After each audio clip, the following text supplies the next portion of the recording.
If you're from Trinidad and Tobago and you plan to visit the UK, important update as of today, the 12th of March, 2025, we now need to apply for a visa to visit the UK. So previously, we could have visited the UK visa-free for a period of 6 months. Earlier this year, they implemented a system where you needed to apply for an electronic travel authorization before you travel. And now, as citizens of Trinidad and Tobago, we now need to apply for a visa. Like, if you're going to the US, now you need to apply for a visa to go to the UK. They said that the reason was because there are a lot of, let's call it, invalid asylum seeker claims. So they said due to a small minority, everyone has to pay. So it's a situation of Peter pay for Paul, Paul pays for all. While this is taking immediate effect, they have given a grace period for persons who already have booked flights.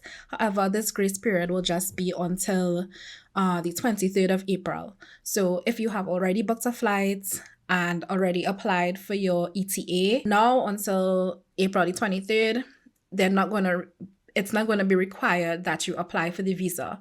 However, if you already booked a flight and the flight is after April the 23rd, then you'll have to take these steps now to apply for the visa.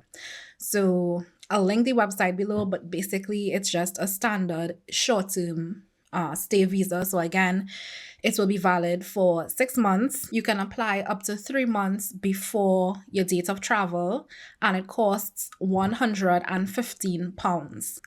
So yeah, standard visa requirements. So some of the documents that they will require you submit, basically to prove that you're not coming in their country to stay and you're legit just coming to visit. If it's for business, if it's for medical reasons.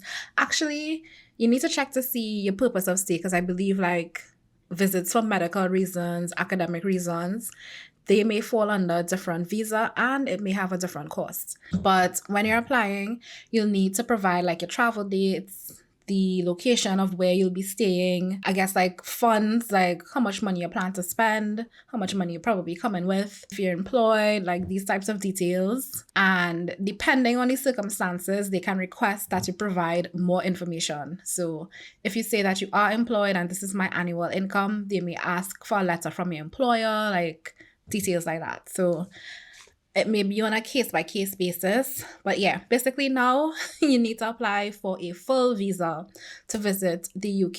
They didn't say if it's something that they're going to keep in place forever or if they're just doing it for a small period of time. But yeah. Also, I'll just add that they have tranches of the visa. So the standard visitor visa for the maximum stay of 6 months, that one is £115. However, if you frequently visit the UK and it's not going to make sense for you to always be applying for the short stay visa, they have the standard visa visitor for like 2-year long term, 5-year long term, and 10-year long term. However, it doesn't mean that you're going to get to go to the UK for 2 years. It just allows you 6 months for every entry. So you can stay for a maximum of 6 months every time you go. And then the same thing for the 5-year and the 10-year.